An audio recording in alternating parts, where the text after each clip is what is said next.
বন্ধুরা, ভাবো তো এমন এক সৈনিকের কথা যে নিজের দেশের জন্য নিজের প্রাণ বাজি রেখে দেয়, শত্রুদের ধ্বংস করে দেয়, কিন্তু বদলে সে কি পায়? তার গর্ভবতী স্ত্রীর নির্মম মৃত্যু। আর তারপর সেই সৈনিক বেরিয়ে পড়ে এক ভয়ঙ্কর প্রতিশোধের পথে, যেখান থেকে ফিরে আসা শুধু কঠিন নয়, প্রায় অসম্ভব। ছবির নাম উইদাউট রিমোর্স। ভিডিও শুরু করার আগে আপনাদের কাছে একটা ছোট্ট অনুরোধ, যদি আপনারা এই চ্যানেলে নতুন হন তাহলে প্লিজ চ্যানেলটা সাবস্ক্রাইব করে নিন। তবে চলুন শুরু করা যাক।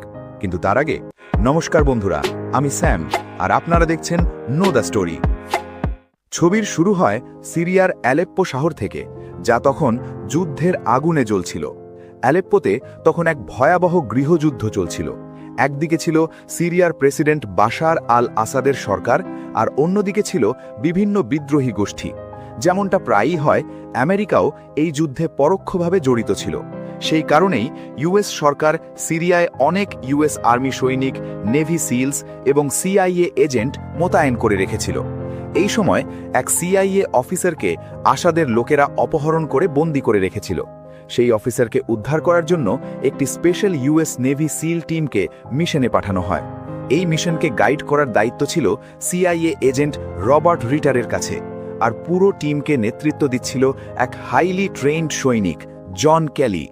মিশনের আগে ক্যালি এবং তার টিম রিটারের সঙ্গে মিলে পুরো হামলার পরিকল্পনা তৈরি করে। প্ল্যান ছিল একদম সহজ: চুপচাপ বিল্ডিংয়ে ঢোকা, বন্দীকে উদ্ধার করা, আর বেশি শব্দ না করে সেখান থেকে বেরিয়ে আসা। রাতের অন্ধকারে ক্যালি তার টিম নিয়ে সেই কম্পাউন্ডের কাছে পৌঁছে যায়। সবচেয়ে আগে ক্যালি এবং তার এক টিমমেট বিল্ডিংয়ের নিচে থাকা একটি সুইমিং পুলে লুকিয়ে পড়ে। ঠিক তখনই এক সিরিয়ান গার্ড হাত ধোয়ার জন্য পুলের কাছে আসে, আর সে বুঝতেই পারে না যে মৃত্যু তার একদম কাছে দাঁড়িয়ে আছে। যেই গার্ডটা ঝুঁকে পড়ে, ক্যালি সঙ্গে সঙ্গে তার হাত ধরে তাকে জলের নিচে টেনে নেয়, আর কয়েক সেকেন্ডের মধ্যেই তাকে মেরে ফেলে। এরপর পুরো টিম বিল্ডিংয়ের ভেতরে ঢুকে পড়ে এবং বাইরে থাকা গার্ডদের এক এক করে শেষ করে দেয়। এবার অপারেশনের পরের ধাপ শুরু হয়, বিল্ডিংয়ের ভেতরে সার্চ অপারেশন। টিম ধীরে ধীরে ওপরের ফ্লোরের দিকে এগোতে থাকে, কিন্তু তারা ওপরে পৌঁছতেই দেখে বিদ্রোহীরা তাদের জন্য অপেক্ষা করছে। তীব্র গুলিবর্ষণ শুরু হয়ে যায়, কিন্তু ট্রেন্ড নেভি সিলসদের সামনে সেই বিদ্রোহীরা বেশিক্ষণ টিকতে পারে না। কেলি এবং তার টিম সবাইকে শেষ করে দেয়। অবশেষে একটি বন্ধ ঘরের দরজা ভেঙে তারা সেই অপহৃত সিআইএ অফিসারকে খুঁজে পায়। ঘরের ভেতরে থাকা বিদ্রোহীরা তাদের ওপর হামলা করার চেষ্টা করে, কিন্তু কেলির টিম তাদেরও দ্রুত শেষ করে দেয়।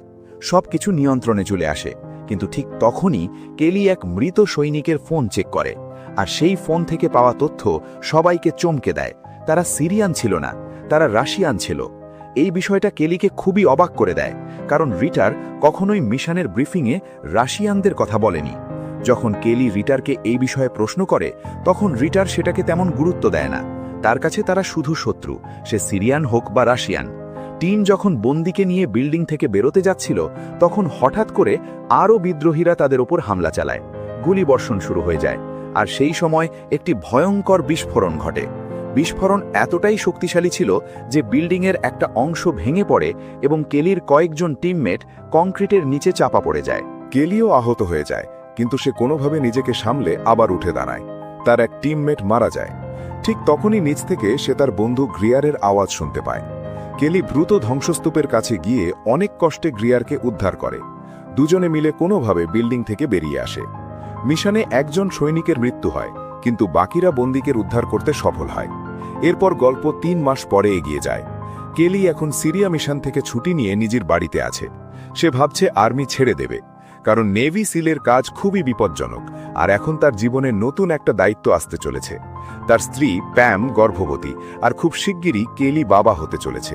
এই কারণেই কেলি তার পরিবারের সঙ্গে বেশি সময় কাটাতে চায়।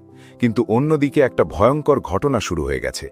কেলির স্পেশাল অপারেশন টিমের সদস্যদের ওপর হঠাৎ করে হামলা শুরু হয়। প্রথমে এক সৈনিককে তার বাড়ির সামনে গাড়ি দিয়ে চাপা দিয়ে মেরে ফেলা হয়। তারপর আরেকজন সদস্যকে রাস্তার ওপর ড্রাইভ করার সময় গুলি করে হত্যা করা হয়। আর তৃতীয় হামলা হতে চলেছিল জন কেলির ওপর। সেই রাতে কেলি তার স্ত্রীর সঙ্গে এক ঘরে ঘুমাচ্ছিল না, সে হেডফোন লাগিয়ে গান শুনছিল। ঠিক তখনই হঠাৎ পুরো বাড়ির বিদ্যুৎ চলে যায়। আসলে হামলাকারীরা চুপিসারে বাড়ির ভেতরে ঢুকে পড়ে এবং মেইন পাওয়ার সুইচ বন্ধ করে দেয়। তারপর তারা সোজা ওপরের বেডরুমের দিকে যায়, যেখানে প্যাম ঘুমাচ্ছিল। আর 1 সেকেন্ডও না ভেবে তারা তার ওপর গুলি চালায়। প্যাম সেখানেই মারা যায়। তাদের কাছে কাউকে হত্যা করা যেন একেবারে সাধারণ ব্যাপার ছিল। নিচে কেলি যখন ওপর থেকে শব্দ শুনতে পায়, তখন সে সঙ্গে সঙ্গে বুঝে যায় যে বাড়িতে কেউ ঢুকেছে। সে তার পিস্তল আর টর্চ নিয়ে ধীরে ধীরে সিঁড়ি বেয়ে ওপরে উঠতে থাকে। যেই একজন হামলাকারী তার সামনে আসে, কেলি 1 মুহূর্ত নষ্ট না করে তাকে গুলি করে মেরে ফেলে। শব্দ শুনে আরেকজন হামলাকারীও চলে আসে। সেও কেলির হাত থেকে বাঁচতে পারে না। কিন্তু যখন কেলি প্যামের ঘরের দিকে এগোয়, তখন তৃতীয় হামলাকারী তার ওপর ঝাঁপিয়ে পড়ে। কেলি তাকেও গুলি করে মেরে ফেলে, কিন্তু এই লড়াইয়ে কেলি নিজেও একাধিক গুলিতে আহত হয়ে যায়। দুজনেই মাটিতে আহত অবস্থায় পড়ে থাকে। তখনই হামলাকারী তার মুখোশ খুলে ফেলে, আর টর্চের আলোতে কেলি দেখে সে একজন রাশিয়ান। তখন কেলি বুঝতে পারে সিরিয়া মিশনে যেসব রাশিয়ান মারা গিয়েছিল, এটা তাদেরই প্রতিশোধ। গুলিবর্ষণের মাঝে এমন এক সময় আসে যখন হামলাকারীদের গুলি ফুরিয়ে যায়। নিজের প্রাণ বাঁচাতে তারা দ্রুত সেখান থেকে পালিয়ে যায়। অন্যদিকে কেলির অবস্থা খুবই খারাপ হয়ে যায়। গুলি লাগার পর সে মাটিতে পড়ে যায়, কিন্তু তবুও হাল ছাড়ে না। নিজেকে মাটির ওপর টেনে টেনে সে ধীরে ধীরে প্যামের ঘরের দিকে এগোতে থাকে। কোনোভাবে যখন কেলি বিছানার কাছে পৌঁছায়, তার হৃদয় ভেঙে যায়। নিজের গর্ভবতী স্ত্রী প্যামের এই অবস্থা দেখে কেলির ভেতরের মানুষটা যেন ভেঙে চুরমার হয়ে যায়। সে জোরে জোরে চিৎকার করতে থাকে। যন্ত্রণা, রাগ আর অসহায়তা একসাথে বেরিয়ে আসে, আর তারপর সেখানেই সে অজ্ঞান হয়ে যায়। পরের দিন সকালে সিআইএর লোকেরা যখন এই ঘটনার খবর পায়, তখনই কেলিকে হাসপাতালে নিয়ে যাওয়া হয়। এরপর একটি জরুরি মিটিং ডাকা হয়, যেখানে সিআইএ এজেন্ট রিটার সবাইকে জানায় যে সিরিয়ায় যাওয়া স্পেশাল অপারেশন টিমের 3 জন সদস্যের ওপর হামলা হয়েছে। এই কারণে এখন সিআইএ ও এফবিআই বাকি সদস্যের কড়া নিরাপত্তা দিয়েছে। কিন্তু এই বিষয়টা কেলি বন্ধু এবং সহকর্মী গ্রিয়ারের মোটেও ভালো লাগে না। তার মনে হয় সিআইএ এবং রিটারের অবহেলার কারণেই আজ কেলি এবং টিমের সঙ্গে এসব হয়েছে। মিটিংয়ের পর গ্রিয়ার সোজা হাসপাতালে যায় কেলির সঙ্গে দেখা করতে। কেলি যখন জ্ঞান ফিরে পায়, তার প্রথম প্রশ্ন হয়, ওদের সম্পর্কে কিছু জানা গেছে? গ্রিয়ার জানায় এখনো পর্যন্ত হামলাকারীদের পরিচয় জানা যায়নি, কিন্তু কেলির একটাই দৃঢ় বিশ্বাস, ওরা রাশিয়ান ছিল। তার শুধু তাদের নাম দরকার, বিশেষ করে সেই লোকটার যে তার হাত থেকে পালিয়ে গিয়েছিল। কেলি সরাসরি বলে দেয় নাম জানা মাত্রই সে নিজেই অপারেশন শুরু করবে, কারণ এখন এটা শুধু একটা মিশন নয়, এটা তার স্ত্রীর খুনের প্রতিশোধ। কিন্তু এই মুহূর্তে গ্রিয়ার তাকে কোনো সাহায্য করতে পারে না। কিছুদিন পরে কেলি ধীরে ধীরে সুস্থ হতে শুরু করে। এদিকে আমেরিকার ডিফেন্স সেক্রেটারি ক্লে গ্রিয়ারের সঙ্গে দেখা করেন এবং তাকে রিটারের সঙ্গে একটি মিটিংয়ে ডাকেন। সেই মিটিংয়ে রিটার একটি চমকপ্রদ তথ্য দেয়। সিআইএ তদন্ত অনুযায়ী কেলির উপর হামলা করার লোকেরা রাশিয়ার এফএসবি এজেন্সির সঙ্গে যুক্ত। আর সবচেয়ে বড় টুইস্ট হল, সিরিয়া মিশনে যেসব রাশিয়ান মারা গিয়েছিল, তাদের মধ্যে এফএসবি প্রধানের ছেলে ইউরি জেলিনো ছিল। মানে পুরো ঘটনাটাই এক প্রতিশোধমূলক অপারেশন। রিটার এটাও বলে যে সিআইএ এই বিষয়টা আর এগোতে চায় না, কারণ এটা বাড়লে আমেরিকা আর রাশিয়ার মধ্যে যুদ্ধ পর্যন্ত হতে পারে। এটা শুনেই গ্রিয়ারের রাগ ফেটে পড়ে।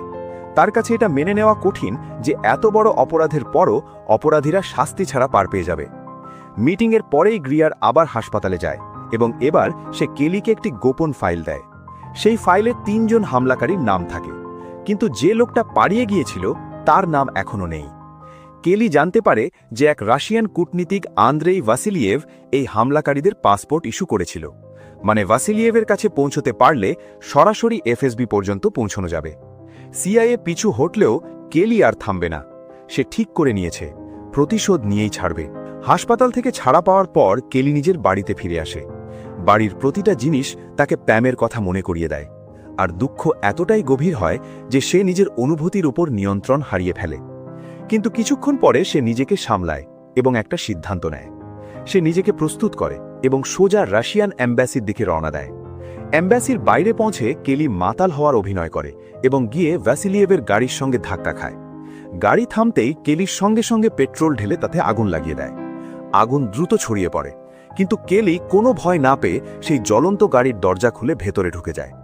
ভেতরে ঢুকেই সে সরাসরি ভাসিলিয়েভকে জিজ্ঞেস করে চতুর্থ লোকটা কে ছিল, কিন্তু ভাসিলিয়েভ তাকে উপহাস করে, তুই এখনো বেঁচে আছিস? এই কথা শুনেই কেলির রাগ নিয়ন্ত্রণের বাইরে চলে যায়। সে কোনো চিন্তা না করে ভাসিলিয়েভের পায়ে গুলি করে, তারপর তার কলার চেপে ধরে বলে, নাম না বললে এখানেই শেষ করে দেব। ব্যথায় কাতর ভাসিলিয়েভ শেষ পর্যন্ত ভেঙে পড়ে এবং বলে যে সেই লোকটার নাম ভিক্টর রাইকভ। নাম শুনেই কেলি 1 সেকেন্ডও দেরি না করে ভাসিলিয়েভকে গুলি করে মেরে ফেলে। এর মধ্যেই পুলিশ সেখানে পৌঁছে যায়। কেলি পরিকল্পনা অনুযায়ী গাড়ি থেকে বেরিয়ে আসে, হাত তুলে আত্মসমর্পণ করে। কিন্তু সেদিনই আর একটা বড় ঘটনা ঘটে যায়। স্পেশাল ইউনিটের ওপর হওয়া রাশিয়ান হামলার গোপন ফাইল কেউ মিডিয়ায় ফাঁস করে দেয়, আর খবরটা ছড়িয়ে পড়তেই পুরো আমেরিকায় চাঞ্চল্য সৃষ্টি হয়। এজেন্ট রিটার বুঝতে দেরি হয় না যে এই কাজটা কেলির বন্ধু গ্রিয়ার করেছে। কিন্তু যখন রিটার গ্রিয়ারকে জবাব দিতে বাধ্য করে, তখন ইউএস ডিফেন্স সেক্রেটারি এক ভিন্ন কথা বলে। তার মতে, যখন রাশিয়ানরা আমেরিকান সৈনিকদের উপর হামলা করার সাহস দেখিয়েছে, তখন তাদের কোনো না কোনোভাবে জবাব দিতেই হবে। আর যেটা এজেন্সিগুলো করতে পারেনি, সেটা হয়তো কেলি করতে পারবে। কিছুক্ষণ পর গ্রিয়ার জেলে কেলির সঙ্গে দেখা করতে যায়। কেলি তাকে জানায় যে সে জানতে পেরেছে চতুর্থ হামলাকারী কে, কিন্তু সে সেই নাম তখনই বলবে যখন ডিফেন্স সেক্রেটারি নিজে তাকে জেল থেকে বের করে মিটিংয়ে ডাকবে। কেলি এটাও বলে যে সে ইচ্ছে করেই পুলিশকে ফোন করে নিজেকে গ্রেফতার করিয়েছে। সব কথা শোনার পর গ্রিয়ার সেখান থেকে চলে যায়। কিছুক্ষণ পর কেলিকে জেলের একটি আলাদা সেলে স্থানান্তরিত করা হয়। কিছুক্ষণ পরেই একজন পুলিশ অফিসার আসে এবং তাকে দাঁড়াতে বলে, কারণ তাকে অন্য সেলে নিয়ে যাওয়া হবে। কিন্তু কেলি তার কথা সম্পূর্ণভাবে উপেক্ষা করে। অফিসার আবার চলে যায়। তখন কেলি নিজের বেডশিট হাতের মধ্যে পেঁচিয়ে নেয়, তারপর ওয়াশ বেসিনের কল খুলে নিজের কাপড়ে জল ঢেলে সেগুলো পিচ্ছিল করে নেয়। সাথে মেঝেতেও জল ছড়িয়ে দেয় যাতে মেঝে পিচ্ছিল হয়ে যায়। কিছুক্ষণের মধ্যেই 3 জন সোয়াট অফিসার তার সেলে ঢুকে পড়ে। এরপর শুরু হয় এক ভয়ঙ্কর লড়াই। কেলির ট্রেনিং এতটাই মারাত্মক ছিল যে 3 জন মিলে তার কিছুই করতে পারে না। সেই 2 জন অফিসারকে ফেলে দেয় এবং তৃতীয় জনকে ধরে ফেলে। যখন বাকি সোয়াট টিম ভেতরে ঢোকার চেষ্টা করে, কেলি হুমকি দেয় যদি আর কেউ ভেতরে আসে তাহলে সে এই অফিসারের ঘাড় ভেঙে দেবে। সোয়াট টিম বাধ্য হয়ে বাইরে থেমে যায়। ঠিক তখনই সেখানে আসেন US marshal Kevin Townsend. Marshal সেলের ছোট জানালা দিয়ে কেলিকে একটি মোবাইল ফোন দেয়। ফোনের ওপারে ছিল গ্রিয়ার। গ্রিয়ার কেলিকে বলে যেন সে মার্শালের সঙ্গে চলে যায়, কারণ তার মুক্তির ব্যবস্থা হয়ে গেছে। জেল থেকে বের হবার পর কেলিকে একটি গোপন মিটিংয়ে নিয়ে যাওয়া হয়, যেখানে গ্রিয়ার, সিআইএ ডিরেক্টর ডিলার্ড এবং এজেন্ট রিটার উপস্থিত ছিলেন। মিটিংয়ে যখন কেলি জানায় যে হামলা থেকে বেঁচে পালানো লোকটির নাম ভিক্টর রাইকভ, তখন সবাই অবাক হয়ে যায়, কারণ সিআইএ রেকর্ড অনুযায়ী ভিক্টর রাইকভ অনেক আগেই মারা গেছে। কিন্তু কেলি স্ক্রিনে দেখানো ছবিগুলোর মধ্যে থেকে রাইকভকে চিনে ফেলে। এতে সবাই বুঝতে পারে যে সে জীবিত এবং হয়তো রাশিয়ায় ফিরে গেছে। তখন সিদ্ধান্ত নেওয়া হয় যে রাশিয়ায় একটি গোপন অপারেশন চালিয়ে ভিক্টর রাইকভকে ধরা হবে। মিশনের নেতৃত্বের দায়িত্ব গ্রিয়ারকে দেওয়া হয়। প্রথমে গ্রিয়ার কেলিকে মিশনে নিতে চায় না, কারণ তার মানসিক অবস্থা ঠিক ছিল না। কিন্তু কেলি বলে যে সে এই মিশনের জন্য নিজের জীবন পর্যন্ত দিতে প্রস্তুত। শেষমেশ সেক্রেটারিও তাকে অনুমতি দেয়। মিশনের দিন পুরো টিম একটি প্যাসেঞ্জার প্লেনে করে রাশিয়ার উদ্দেশ্যে রওনা দেয়। সবাই সিভিলিয়ান সেজেছিল, যাতে কেউ তাদের আমেরিকান সৈনিক হিসেবে চিনতে না পারে। কিন্তু প্লেনটি রাশিয়ার আকাশসীমায় ঢুকতেই একটি রাশিয়ান ফাইটার জেট তাদের কাছে চলে আসে। জেটের পাইলট তাদের সঙ্গে সঙ্গে পরিচয় জানতে চায়। প্লেনের পাইলট এয়ারলাইনের নাম বলে জানায় যে তাদের রাশিয়ার ওপর দিয়ে ওড়ার অনুমতি আছে। কিন্তু রাশিয়ান পাইলট তার উন্নত প্রযুক্তির সাহায্যে প্লেনের ভিতর দেখে ফেলে এবং বুঝে যায় যে প্লেনে সশস্ত্র আমেরিকানরা আছে। সে সঙ্গে সঙ্গে তাদের একটি রাশিয়ান এয়ারবেসে নামার নির্দেশ দেয়, না হলে প্লেনে আক্রমণ করার হুমকি দেয়। এরপরে কোনো কথা না বাড়িয়ে রাশিয়ান জেট সরাসরি মিসাইল ছুড়ে দেয়। মিসাইল প্লেনটিকে আঘাত করে এবং ভেতরে ভয়ঙ্কর বিস্ফোরণ হয়। ইঞ্জিন ভেঙে আলাদা হয়ে যায় এবং প্লেন দ্রুত নিচে পড়তে থাকে। পাইলট সবাইকে জানায় যে এখন তাদের ক্র্যাশ ল্যান্ডিং করতে হবে। কিছুক্ষণের মধ্যেই প্লেনটি সমুদ্রে জোরে আছড়ে পড়ে, কিন্তু সবাই বেঁচে যায়। তবে প্লেনের ভেতরে জল ঢুকতে শুরু করে। সবাই দ্রুত বেরিয়ে সমুদ্রে নেমে যায়, কিন্তু কেলি আবার প্লেনের ভেতরে ফিরে যায়, কারণ সেখানে একটি জোডিয়াক বোট রাখা ছিল, একটি বিশেষ বোট যার সাহায্যে সমুদ্র থেকে তীরে যাওয়া যায়। কেলি কোনো ভয় না পেয়ে জলের নিচে ডুব দেয় এবং প্লেনের ভেতরে ঢুকে পড়ে। সে দ্রুত প্রয়োজনীয় জিনিসপত্র এবং সেই জোডিয়াক বোট বের করে আনে। প্লেন ধীরে ধীরে পুরোপুরি ডুবে যেতে থাকে, কিন্তু কেলি কোনোভাবে বাইরে বেরিয়ে আসে। এরপর টিম সেই বোটের সাহায্যে তীরে পৌঁছে যায়। তীরে পৌঁছে কিছুক্ষণ বিশ্রাম নেওয়ার পর তারা সেই জায়গায় যায় যেখানে রিটার তাদের জন্য অপেক্ষা করছিল। কেলির রিটারের ওপর সন্দেহ হতে শুরু করে, কারণ রিটার শেষ মুহূর্তে তাদের সঙ্গে প্লেনে যায়নি। কেলির মনে হয় হয়তো রিটারই রাশিয়ান এয়ারফোর্সকে খবর দিয়েছে। রাগে কেলি রিটারকে দেয়ালে চেপে ধরে। রিটারের সঙ্গে কিছু রাশিয়ান লোকও ছিল, যা দেখে কেলির সন্দেহ আরও বেড়ে যায়। কিন্তু রিটার জানায় সে ভেবেছিল টিম মারা গেছে, তাই মিশন চালিয়ে যেতে সে টাকা দিয়ে কিছু রাশিয়ান লোক ভাড়া করেছে। কেলি এতটাই রেগে যায় যে রিটারের মাথার পাশ দিয়ে দেয়ালে গুলি ছুড়ে দেয়। শেষে গ্রিয়ার মাঝখানে এসে কেলিকে শান্ত করে। এরপর রিটা ভিক্টর রাইকভের অবস্থান বের করে ফেলে। টিম সরাসরি সেই বিল্ডিংয়ে পৌঁছে যায় যেখানে রাইকভ লুকিয়েছিল। বিল্ডিংয়ের ভেতরে ঢুকেই কেলি করিডোরের দরজা লক করে দেয়, যাতে সে রাইকভের সঙ্গে একা মোকাবিলা করতে পারে। ভেতরে ঢুকতেই কেলি রাইকভের কণ্ঠস্বর শুনতে পায়। রাইকভ বলে, আমার বাড়িতে স্বাগত। তারপর সে কেলিকে জানায় যে সেও সিআইএর জন্য কাজ করত, আর আসলে তারা দুজনেই শুধু দাবার ঘুঁটি। কেলি দেখে রাইকভের হাতে একটি ছোট্ট বোমা আছে। কেলি কিছু করার আগেই রাইকভ বলে যে সে যা করছে ঠিক করছে, এবং পরের মুহূর্তেই বোমা বিস্ফোরিত হয়। এক ভয়ঙ্কর বিস্ফোরণে পুরো বিল্ডিং কেঁপে ওঠে। কেলির টিম দরজা ভেঙে ভেতরে ঢুকে তাকে বাইরে বের করে আনে, কিন্তু তখনই এক স্নাইপারের গুলি তাদের একজন সঙ্গীকে আঘাত করে। সবাই বুঝতে পারে আশেপাশে কোনো স্নাইপার লুকিয়ে আছে। কেলি একটি আয়নার সাহায্যে স্নাইপারের অবস্থান শনাক্ত করে এবং টিম সেই দিকে গুলি চালানো শুরু করে। কিন্তু হঠাৎ করেই আরেকজন স্নাইপারও গুলি চালাতে শুরু করে। এখন পরিষ্কার হয়ে যায় সবটাই ছিল একটি ফাঁদ। নিচে পুলিশও পৌঁছে যায়, কিন্তু স্নাইপাররা তাদেরও গুলি করে। তখন কেলি আর গ্রিয়ার বুঝতে পারে কেউ একজন বড় ষড়যন্ত্র করে আমেরিকা আর রাশিয়ার মধ্যে যুদ্ধ বাঁধানোর চেষ্টা করছে। যদি এখানে রাশিয়ার মাটিতে আমেরিকান টিম মারা যেত, তাহলে সরাসরি যুদ্ধ শুরু হয়ে যেতে পারত। কিন্তু কেলি আর গ্রিয়ার কোনো অবস্থাতেই সেটা হতে দিতে চায় না, আর এখন তাদের যত দ্রুত সম্ভব সেখান থেকে বেরিয়ে যাওয়া খুবই জরুরি। তখন কেলি সবাইকে বলে যে সে বিল্ডিংয়ের ছাদে গিয়ে রাশিয়ানদের সঙ্গে লড়াই করবে, যাতে বাকি টিম পালানোর সুযোগ পায়। তার প্ল্যান একদম সহজ, সে শত্রুদের ব্যস্ত রাখবে, আর সেই সময় গ্রিয়ার ও বাকিরা সেখান থেকে বেরিয়ে যাবে। গ্রিয়ার জানত এটা প্রায় আত্মঘাতী মিশন, তাই সে কেলিকে থামানোর চেষ্টা করে। কিন্তু কেলি শান্ত গলায় বলে, যাই হোক না কেন আমেরিকায় তার বিরুদ্ধে খুনের মামলা আছে, আর যদি সে ফিরে যায় তাহলে সারা জীবন জেলে পৌঁছতে হবে। তাই তার জন্য সবচেয়ে ভালো যদি মরতেই হয় তাহলে একজন সৈনিকের মতো লড়াই করতে করতেই মারা যাওয়া। কেলির কথা শুনে গ্রিয়ার বাধ্য হয়ে রাজি হয়। তারপর পুরো টিম দ্রুত পালানোর প্রস্তুতি নিতে থাকে। অন্যদিকে কেলি সোজা বিল্ডিংয়ের ছাদে পৌঁছে যায় এবং সেখান থেকে রাশিয়ানদের ওপর গুলি চালানো শুরু করে। রাশিয়ানরাও সঙ্গে সঙ্গে তার ওপর গুলির বৃষ্টি নামিয়ে দেয়। কেলির গুলির কারণে রাশিয়ানদের পুরো মনোযোগ তার দিকেই চলে যায়। এই সুযোগে গ্রিয়ার আর বাকিরা বিল্ডিং থেকে বেরিয়ে যায়। কিছুক্ষণ পর রাশিয়ানরা ধীরে ধীরে ছাদে উঠতে শুরু করে এবং কেলিকে ঘিরে ফেলার চেষ্টা করে। কেলি আড়াল নিয়ে লড়াই চালিয়ে যায় এবং একে একে অনেক রাশিয়ানকে গুলি করে ফেলে দেয়। এর মাঝে কেলিও বেশ কয়েকটি গুলি খায়। যখন সে নিচে নামার চেষ্টা করে তখন তার সামনে কিছু রাশিয়ান এসে পড়ে। কেলি নিজের মিলিটারি ট্রেনিং পুরোপুরি কাজে লাগিয়ে একে একে সবাইকে পরাস্ত করে। তারপর সে নিচে থাকা সৈন্যদের দিকে গ্যাস গ্রেনেড ছুড়ে দেয়। এরপর পাশের একটি ছাদে লাফ দেয় এবং সেখান থেকে নিচে পড়ে বিল্ডিংয়ের ভেতরে ঢুকে যায়। ভেতরেও কিছু রাশিয়ান তার উপর হামলা করে, কিন্তু কেলি সবাইকে শেষ করে দেয়। এবার কেলি তার ব্যাগ থেকে একটি বোমা বের করে পুলিশের দিকে ছুড়ে দেয়। ভয়ঙ্কর বিস্ফোরণে চারদিক ধ্বংস হয়ে যায় এবং সব জায়গায় ধোঁয়া আর ধ্বংসস্তূপ ছড়িয়ে পড়ে। এই সুযোগে কেলি এক মৃত রাশিয়ান পুলিশ অফিসারের ইউনিফর্ম আর মাস্ক পরে নেয়। তারপর সে একটি রাশিয়ান পুলিশ ভ্যানে উঠে সেখান থেকে বেরিয়ে যায়। কিছুক্ষণ পরে সে সেই ভ্যান নিয়ে তার টিমের কাছে পৌঁছে যায়। কেলি খুবই গুরুতর আহত ছিল। তখন তার বন্ধু গ্রিয়ার সেখানে এসে তাকে গাড়ি থেকে নামিয়ে চিকিৎসার জন্য নিয়ে যায়। সেখানে রিটারও কেলির সাহায্য করে। সেই রাতে কোনোভাবে কেলি বেঁচে যায়। পরের দিন সকালে কেলি এবং তার টিম একটি নৌকায় করে সমুদ্রপথে রাশিয়া ছাড়ার জন্য রওনা দেয়। নৌকায় কেলি রিটারকে বলে তার মনে হয়েছিল ভিক্টর রাইকভই এই পুরো খেলার সবচেয়ে বড় খেলোয়াড়, কিন্তু এখন সে বুঝেছে রাইকভও শুধু একটি ঘুঁটি ছিল, ঠিক কেলির মতোই। এখন যদি কেলি আমেরিকায় ফিরে যায় তাহলে আবার তাকে জেলে পাঠানো হবে। তখন রিটার একটি নতুন পরিকল্পনার কথা বলে। সে জানায় নৌকায় একটি ব্যাগ ভরা টাকা রাখা আছে। কেলিকে একটি নতুন পরিচয় দেওয়া হবে এবং অফিশিয়ালি মিডিয়ায় ঘোষণা করা হবে যে কেলি মারা গেছে।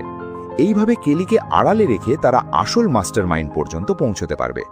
কেলির এই প্ল্যান ভালো লাগে এবং সে রিটারকে ধন্যবাদ জানায়। তার বুঝতে বাকি থাকে না যে রিটার সম্পর্কে তার আগের সন্দেহ ভুল ছিল। আমেরিকায় ফিরে কেলি সবার আগে ইউএস ডিফেন্স সেক্রেটারি ক্লে এর সঙ্গে দেখা করে, কিন্তু যেহেতু অফিশিয়ালি কেলি মৃত তাই তাদের দেখা হয় একটি পাবলিক বারের ওয়াশরুমে গোপনে। ক্লে কেলিকে জীবিত দেখে অবাক হয়ে যায়, কারণ সেও ভেবেছিল কেলি মারা গেছে।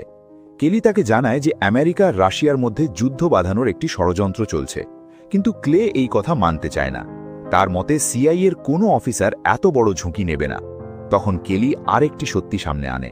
সে বলে যে গোপন ফাইল মিডিয়ায় ফাঁস হয়েছিল সেটা ইচ্ছাকৃতভাবে গ্রিয়ারের মাধ্যমে ফাঁস করানো হয়েছিল।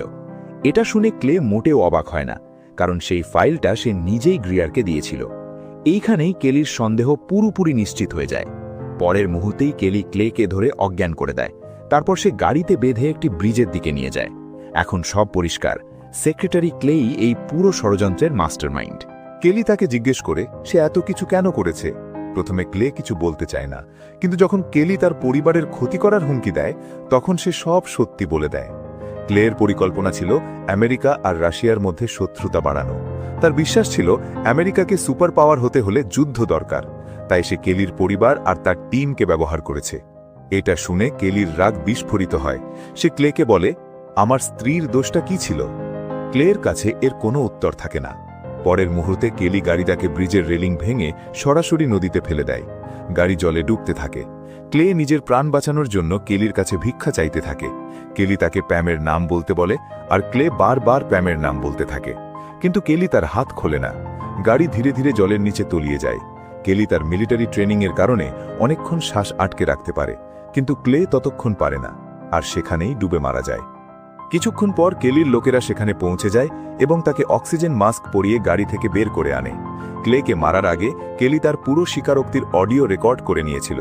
পরে সেই রেকর্ডিং কেলি এজেন্ট রিটারকে দেয় এবং রিটার সেটাকে উচ্চ কর্তৃপক্ষের কাছে পৌঁছে দেয়। কিছুদিন পরে সব মৃত ব্যক্তিদের জন্য একটি রাষ্ট্রীয় অন্ত্যেষ্টিক্রিয়া আয়োজন করা হয়। সবচেয়ে আশ্চর্যের বিষয় হল সেই অনুষ্ঠানে কেলি নিজেও উপস্থিত থাকে, অর্থাৎ সে নিজের মৃত্যুর অনুষ্ঠান নিজেই দেখছিল। অনুষ্ঠান শেষে গ্রিয়ার কেলিকে এয়ারপোর্ট পর্যন্ত পৌঁছে দেয়। সেখানে সে কেলিকে একটি নতুন পাসপোর্ট এবং পরিচয়পত্র দেয়। এখন কেলির নতুন নাম জন ক্লার্ক। নিজের পুরনো জীবনকে পিছনে ফেলে কেলি একেবারে নতুন পরিচয়ে নতুন জীবন শুরু করে। এবার দেখানো হয় কয়েক মাস পরের সময়। রিটার এখন প্রমোশন পেয়ে সিআইএর ডেপুটি ডিরেক্টর হয়ে গেছে। কেলি তার সঙ্গে দেখা করে এবং তাকে প্রমোশনের জন্য অভিনন্দন জানায়। তারপর সে রিটারকে একটি নতুন আইডিয়া দেয়। কেলি প্রস্তাব দেয় যে একটি মাল্টিন্যাশনাল কাউন্টার টেরোরিজম ইউনিট তৈরি করা হোক, যার নাম হবে রেইনবো, আর সেই বিশেষ টিমকে নেতৃত্ব দেবে জন ক্লার্ক, অর্থাৎ কেলি নিজেই। রিটার তার এই প্রস্তাব নিয়ে ভাবার প্রতিশ্রুতি দেয় এবং এর সাথেই এই সিনেমার গল্প এখানেই শেষ হয়ে যায়। তো বন্ধুরা, যদি এই গল্পটা আপনাদের ভালো লেগে থাকে তাহলে ভিডিওটি লাইক করুন, আপনাদের বন্ধুদের সঙ্গে শেয়ার করুন, আর এরকমই আরও সিনেমার গল্প শোনার জন্য আমাদের চ্যানেল নো দ্য স্টোরি বেঙ্গলিকে সাবস্ক্রাইব করতে ভুলবেন না। আপনাদের একটা সাবস্ক্রিপশন আমাদের নতুন নতুন গল্প শোনাতে উৎসাহ দেয়। দেখা হবে পরের ভিডিওতে আরও এক মন ছুঁয়ে যাওয়া গল্প নিয়ে। ততক্ষণ নিজের খেয়াল রাখুন। ধন্যবাদ।